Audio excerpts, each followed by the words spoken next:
All right, hello everyone. Thank you so much for tuning in to this electrifying and kung fu style version of the Geek Garage podcast. I'm your host David Dassaw, and with me, joined as per usual, is my sultry and sexy co-host Ted White. How are you doing, good sir? Uncomfortable but intrigued. Hey, you know what? This is the month of love, baby, and I love you. You're my Yeah, brother, and compliments are always nice. yeah, So it's always nice to feel the love, and this is it's a good month. It's a month of Pride, and we're also true. celebrating a excellent genre of film. Yes, Um, unrelated to Pride. and Although I'd be intrigued in a crossover. I'll be honest. yeah, if anyone listening, if you know of a crossover that exists, we Yeah, will hands down watch that shit. super gay kung fu movie. I would watch that. Yeah, yeah, I'm all about that shit. Yeah, But yeah, so today we are here to do a brief introduction into our upcoming martial arts month, and we've kind of been we've been teasing this for like a year now, at least. right, Ted? At least. Yeah, I can't remember how we originally came up with the idea.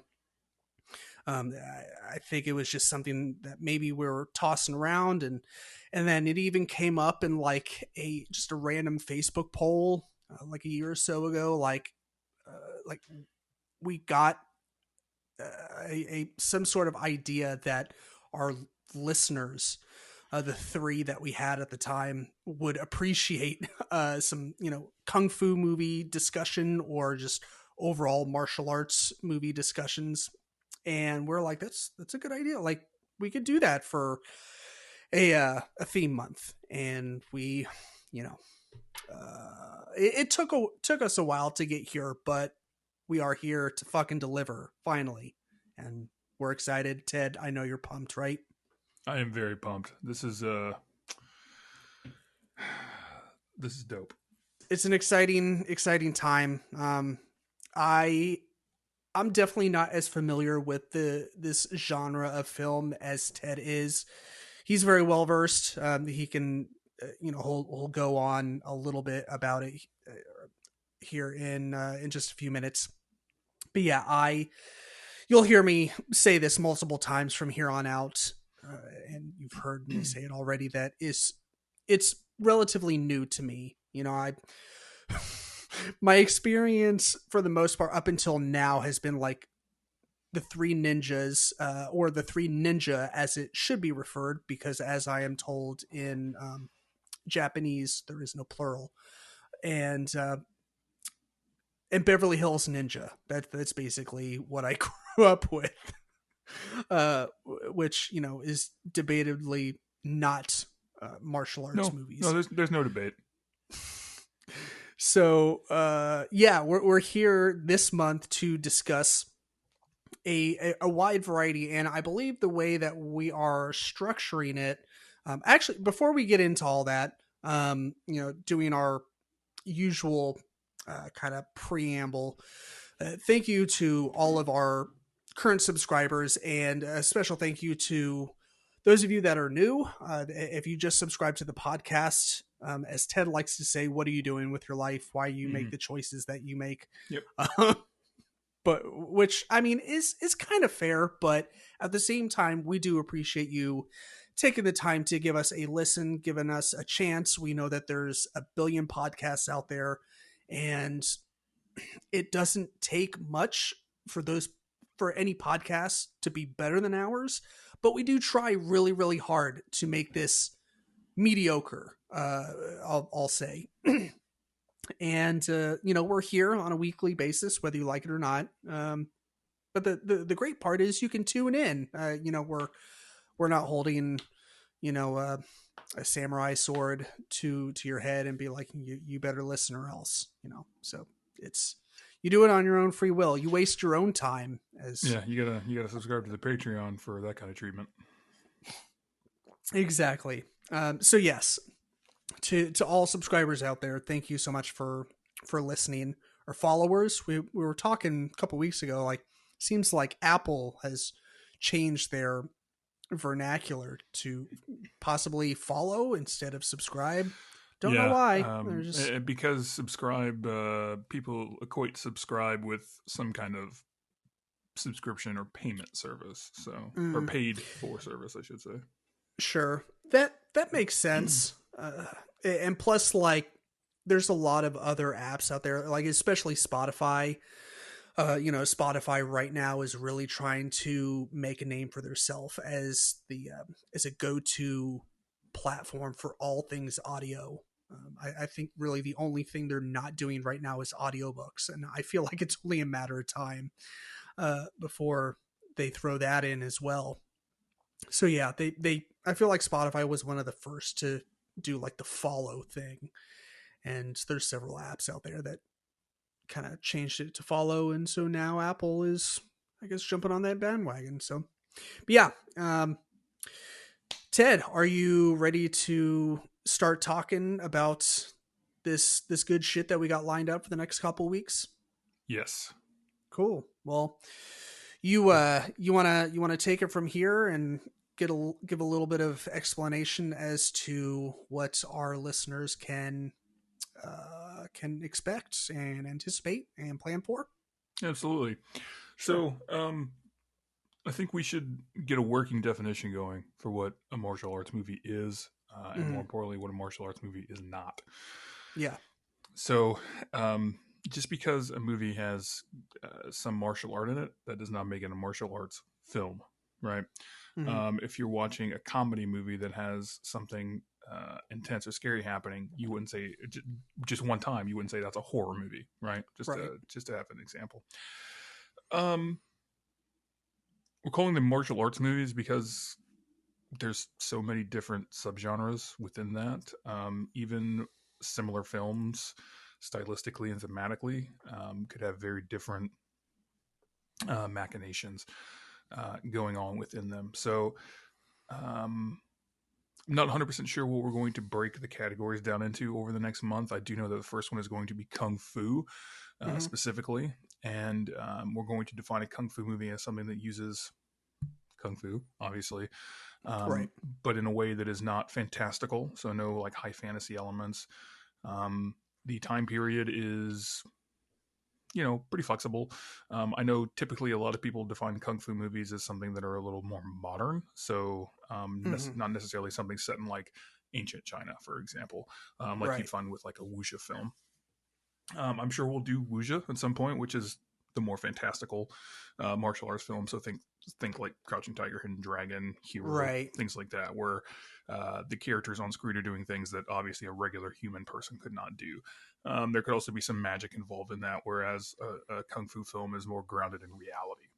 Hmm. uh, I don't want to, throw out all of our info just yet, but I do know that like one great example of a kung fu movie would be like Enter the Dragon, right? So Yeah. obviously, if you've seen that, and we're going to discuss that on our kung fu episode, if you've seen that, it's pretty.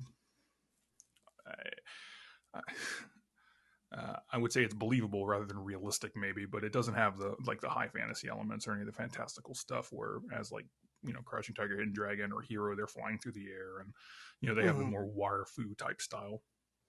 Yeah. We should also mention that a martial arts film is not necessarily relegated to one country of origin or one ethnicity or nationality or what have you. Kung Fu is obviously Chinese in origin, but there are karate movies from Japan. There are movies that are focused on martial arts from like Korea, so like Taekwondo. Obviously, the Raid is Indonesian, I believe. So I mean, we're not going to narrow our scope down to just saying, oh, well, it has to be made in either mainland China or Hong Kong for it to be considered a martial arts film, because that would be dumb. Although, Hmm. on a personal note, I would say that most of my favorite martial arts films were filmed in the 70s in Hong Kong, but it is what it is. Sure. That's a personal thing. With that said, a couple of disclaimers. Obviously, with it only being a month long, 4 maybe 5 episodes, we can't cover every classic martial arts film. Um, We can't. Aw. yeah, I mean, I would. If we can pivot to martial arts strictly on the podcast, I'd be cool with that. Martial arts movies, at least. I've said it before. I stand by it. Yeah, Um, we'll just pivot to strictly martial arts and paranormal Conspiracy shit. theories, yeah. That'd be like the weirdest fucking And if podcast. anybody finds a ghost that does martial arts, shut the podcast down. That's the tip of the mountain right there. Right, that would be, Yeah. yeah. Talk about finding your niche audience, No right shit. there. I All mean, 4 people in the entire world that care would be thrilled, and everybody else would be like, "No one cares, nerd." Anyway, Tom DeLonge would tune in for every episode as Tom long as he DeLonge would wasn't doing, immediately come if he heard of. as long as he wasn't like doing coke at the time. Well, it can be both. Anyway, so don't, like we said 1,000 times before, don't be upset if we leave out your fave. It was not intentional, unless we hate you, in which case it probably was intentional. So up first, we're going to do Kung Fu specifically, like I said. And in picking movies for both this episode as well as for the month and the other episodes as a whole, we are trying to hit different subgenres and different styles within those subgenres. So for Kung Fu, we wanted to do some more serious films, and then as well as some more comedic films. The first, a very serious film, is Enter the Dragon with Bruce Lee, which, I mean, you can't not do fucking Enter the Dragon, right? Like, Yeah. duh. It's been anyone post 1970, 1975, 1976, when they hear Kung Fu, they're like, "Oh, Bruce Lee, Enter the Dragon." Oh, duh. I mean, it's almost like mimetic at this point. Yeah. Another film that's very serious, and it is also a very classic type film, and I feel like we're stretching it a little bit, but I don't think it has enough of the sort of fantasy stuff to really be considered a wuxia film. I think we're going to be okay with this one. Is 36 Chamber of Shaolin with Gordon Liu. This is another one that everybody sort of points to, and rightfully so, as being sort of a cornerstone of the genre. One of the first Kung Fu movies I remember seeing, and I mean, it set off basically a lifelong love affair with the genre. So that's a great one. Moving into something that's again kind of a stretch of the definition here, maybe, but we're gonna put it in. It's got a good mix of seriousness as well as humor, and that is Police Story with Jackie Chan. Obviously, anytime you talk about martial arts films, you have to mention Jackie Chan's name. Right. For my money, personally, the greatest action star that has ever walked the earth, and probably ever will walk the earth. Yeah. The GOAT. The greatest, yeah. And then finally, last and certainly not least, something that's pretty much an out-and-out comedy, and that's Kung Fu Hustle, Stephen Chow. One of the funniest movies I've ever seen, and I'm very excited to get to talk about it because it's I don't want to say it's underrated, because I think that the people who have seen it really rate it correctly and highly, but I think it's underappreciated, and that I don't think enough people have seen it or love it. So hopefully we can get a few converts here with this one. For the other episodes, like I said, we're not fully dialed in on the films we're going to cover, or necessarily the styles of films we're going to cover. Like I said, we'll probably do wuxia. I imagine we'll do something more modern that branches out into some different updates, you will, on the genre. Yeah, and like a more Western style, like MMA and whatnot. Right. And then, like I said, we're also going to branch out. I've got some ideas for some films we could put in that are, not just out of Hong Kong. Like, we're going to do The Raid 100%, because The Raid is fucking amazing. It's like nosebleed intensive. Yeah, it's basically a fight or flight adrenaline response as caught on film. That's more or less how I felt when I watched it for the first time. Like, you were like, here is this movie, you will watch it. And I was like, okay. And we had just met, or not just met, but like just started hanging out. And I was like, I don't want to make him mad. So I watched it, and I was like, well, I'm glad you forced me to watch this, because it was the shit. It's amazing. And then we'll try and get to some of the other stuff, like out of Korea, and do a few things. Like I said, I want to branch out. I don't just want to hit like the same 12 movies that everybody talks about all the time. And I feel like we've definitely got some chalk, with like Enter the Dragon, of course, and 36 Chamber. But I feel like Police Stories are not out of left field necessarily, because everybody who's seen it is like, Police Story fucking rules, because it does. But I don't necessarily know that that's what people think of immediately when they think of Kung Fu films. So I'm excited about it. we're going to try and post a few days in advance of releasing the episode what movies we're covering, so that Mm-hmm. if you have not seen them, you can check them out. We're also going to try and pick films that are pretty readily available, um, either via a streaming service or a couple streaming services, or at least for rent for not a lot of money. Um, it's a tragedy that a lot of the Hong Kong action films, and particularly the Hong Kong action films, but a lot of the Asian action films are um, not not readily available in the West. Mm-hmm. It can be difficult to find some of them on any format, but definitely anything other than like DVD or VHS. Right. Some of my favorite movies, like if you want a fairly high quality copy, and I'm being generous when I say fairly, like you're gonna have to get a 15-year-old DVD that's probably bootlegged, and that's just what you're gonna get. Yeah. Yeah. So, but yeah, Yeah, we will. I'll put in the show notes a link to an article that I found earlier today. I sent it to Ted, and Ted, you were like, "This is a pretty good list." But it's just a relatively comprehensive list that spans multiple martial arts genres and periods of time, eras, fighting styles, and it I haven't checked to see which streaming services it kind of spans, but the part of the point of the article was that it is it's like, here's a bunch of martial arts movies and you can pretty much stream them like right now, and I imagine that it's like either Hulu or Netflix or whatever.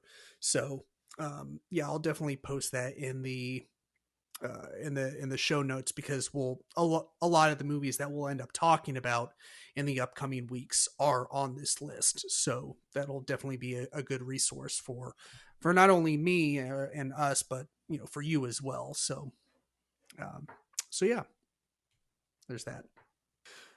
Okay, so Ted, you want to do shit that doesn't suck? yeah. Hit the music. All right, let's do our shit that doesn't suck with our new funky music. Shit that doesn't suck.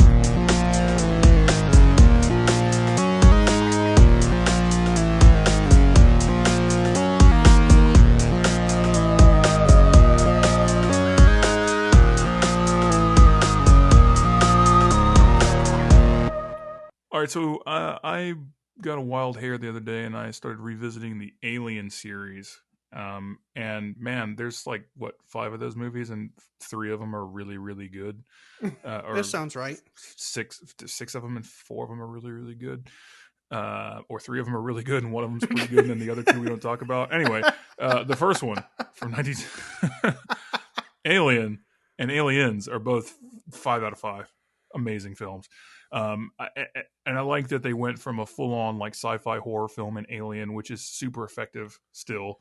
Um, and then in Aliens, they were just like, crank it up to 11 and rip the knob off. And it's an action film now. And I was just kind of like, okay, yeah, this works. I'm good with this. So, you can immediately see the drop in quality when Alien 3 starts. And that's unfortunate. We don't talk about Alien Resurrection.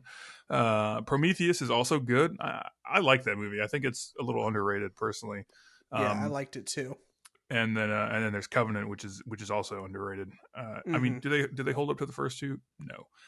There's not a lot of movies that are as good as Alien and Aliens, though. So I mean, I Yeah, feel like we kind of have to take that in consideration when grading them. But yeah, just the Alien franchise is the jam, as the youth say. yeah. Is that what the youth say? At one point, there were youth that said that. I don't know. I think we were that youth. Probably. I was never a youth. I don't know what you're talking about. those cargo shorts are really boss, man. The shoulder pads, they're really boss. That's actually why I wanted to become a boss. Well, yeah. No, you've been texting me back and forth this past, well, I guess, couple of weeks now. And you're like, you know, fucking hell, Aliens, best goddamn movie ever. And then you watch the next Yeah. one and you're like, Aliens, best movie ever. And I'm like, oh, you must be revisiting the Alien franchise. And then the next night you're like, God damn, the fucking third Alien movie. Yeah. Yeah. I would also like to say, I would be remiss if I didn't say this, that it's become kind of uh, the in thing to do for movies to be like, we need a strong female character. And I'm all for that. But there's a way to do it and there's a way to not do it. And if you want to look at what a strong female character in a movie is, watch Alien or Aliens and notice how Ellen Ripley is the only fucking intelligent person in the crew Mm-hmm.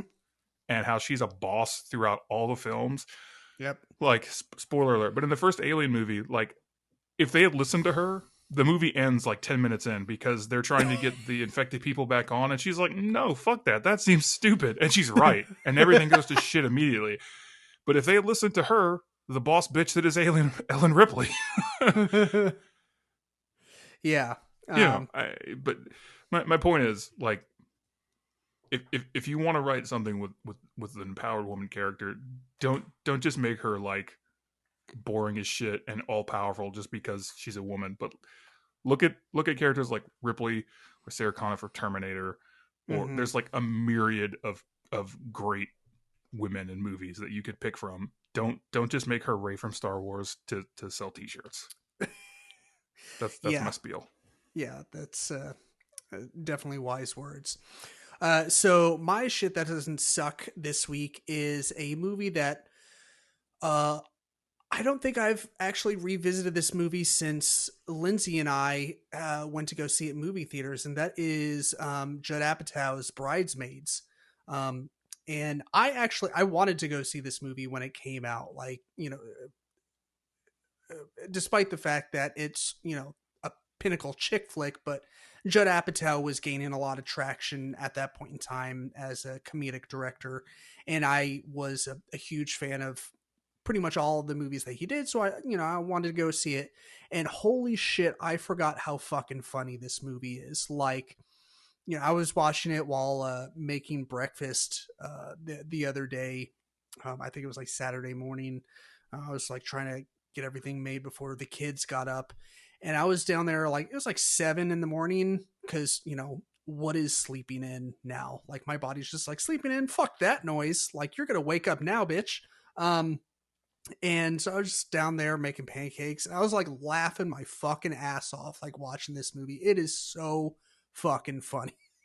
Like, I mean, I forgot how funny this scene is where, they go dress shopping and they just all shit their pants. I mean, Ted, have you seen Bridesmaids? No, I have not. Yeah. I mean, but you're pretty much familiar with that scene, at least from the trailer, right? No. Oh, okay. I have Well, no idea what you're talking about. yeah. Yeah, they all go eat Brazilian food. Well, I guess, spoiler alert mildly. But they're all doing their bridesmaid stuff. They go eat Brazilian food, and they basically all of them get food poisoning, and they're in this like the most high-end fucking dress shop you will ever see. Like you have to have an appointment to go in there. Like you have to be buzzed in. And they go in and like everything is white. And like they just they shit like everywhere. Like Melissa McCarthy is like shitting in the sink. It is so fucking funny. But yeah, it's so good. That's my shit that doesn't suck for this week. Um, so yeah, Ted, you got anything else before we put a pretty little bow on this short but sweet episode? I, in fact, do not. Cool. Well, listeners, thank you so much for joining us. We appreciate you tuning in for, like I said, this week's short but sweet rendition of the podcast. Like always, you can find us on all social media platforms, Spotify, Apple Podcasts, etc., etc. If you would like to leave us a rating and review to let us know how we're doing, it is free to you, of course. And it is a excellent way to let us know how we're doing. The main two applications to do that are Stitcher and Apple Podcasts. If you'd like to help out the show in ways that do cost you a little bit of money, We have a Patreon. We'll have a link for that in the show notes as well. Um, we have some pretty cool perks, like you get an introductory button and sticker set. You get behind the scenes looks on a bi-weekly basis. We're going to start doing video for the podcast soon. We think video is going to be available for everyone, and then we'll probably do some live streaming for Patreon donors. So you'll be able to like kind of sort of interact with us on the fly. So that'll be kind of cool. But yeah, that'll about do it for this week's episode. And as always, be kind, stay geeky, and eat lots of cheesecake. Bye!